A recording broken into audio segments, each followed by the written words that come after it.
আসসালামু আলাইকুম রহমতুল্লাহ বারাকাতুহু। ক্লাস 4 পেজ নাম্বার 48 অধ্যায় 4 কোশ্চেন 3.4 ভাগ করো পাশাপাশি ভাবে 90 ভাগ 30 সংখ্যা ছোট দিয়েছে, তাহলে আমরা বুঝি 0 0 3 3 9।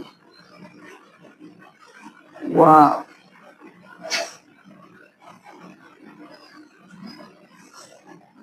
শুকায় গেছে, কালি শুকায় গেছে। মানে 3 3 90 শেষ। 40 দ্বিগুণে 80, 3 4 3 40 120, 4 4 7 240, 4 ব্যাস। আমাদের আমাদের ভাগ হয়ে গেল। তোমরা এভাবে ভাগ করবা কি জন্য? নামতা পড়তে হবে বেশি বেশি। Are you understand? ক্লাস 4 নামতা যোগ বিয়োগ এগুলো খুব বেশি বেশি করতে হবে, তাহলে তোমরা সুইফট পারবে। আল্লাহ হাফিজ।